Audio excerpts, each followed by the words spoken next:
Ils sont racistes, ils sont islamophobes, mais surtout, ils semblent être complètement stupides. Avant, c'était la Gay Pride, puis la marche des déchets, la marche des fiertés. Bien évidemment que le ministère de l'Intérieur de Bruno Retailleau apporte son soutien politique aux groupuscules d'extrême droite nauséabonds et roses qui souhaitent faire une véritable provocation contre la marche des fiertés de demain pour dénoncer son opposition au génocide en Palestine, sa défense des personnes musulmanes ou encore son combat contre l'extrême droite à l'échelle internationale. La marche des fiertés de demain porte un mot d'ordre opposé à l'international réactionnaire. Et en effet, demain aussi aura lieu la marche de fierté à Budapest en Hongrie qui est attaquée et censurée par le gouvernement de Viktor Orban. Que ce soit en Hongrie de Viktor Orban, dans la Russie de Vladimir Poutine, dans l'Argentine de Javier Milei, aux États-Unis, partout dans le monde où l'extrême droite est arrivée au pouvoir, nos droits sont attaqués et menacés. Mais l'extrême droite, ce n'est pas la seule menace. Ce n'est pas la police, ce n'est pas le gouvernement de Viktor Orban qui est en train de menacer la marche de fierté de Paris avec l'intervention de 50 CRS. Non, c'est le gouvernement de Emmanuel Macron, de François Bayrou et de Bruno Retailleau qui reste aujourd'hui en place et qui peut mener ses offensives réactionnaires contre le mouvement LGBT et contre les immigrés pour la seule raison qu'il a été sauvé à multiples reprises par le Parti socialiste et par le Rassemblement national qui ont refusé de voter les motions de censure. Ce n'est pas Donald Trump, c'est Valérie Pécresse de la région Île-de-France, c'est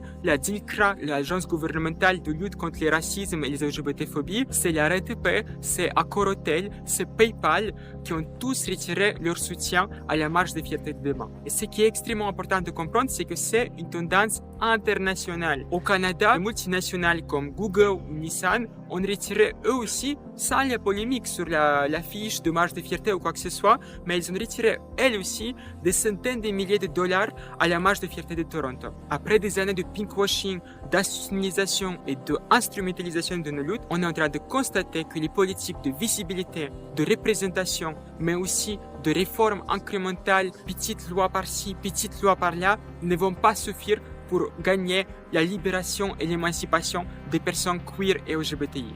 L'extrême droite, les gouvernements, les multinationales nous mènent une guerre à l'échelle internationale. On a besoin d'alliés politiques. On a besoin de se renforcer face à cette guerre qui est menée contre nos droits. On a besoin d'avoir dans nos rangs pas simplement les personnes trans, pas simplement les personnes LGBT. On doit se battre côte à côte avec le mouvement antiraciste, côte à côte avec le mouvement étudiant, côte à côte avec le mouvement ouvrier qui est capable d'arrêter la production et la circulation et de faire extrêmement mal aux capitalistes et au régime. Si on unit toutes nos forces, si on frappe tous ensemble au même point, on sera capable de sortir de cette position défensive dans laquelle nous sommes depuis plusieurs années avec le déclin du mouvement féministe et LGBT et de passer dans une position offensive et d'arracher de nouveaux droits, de nouvelles victoires.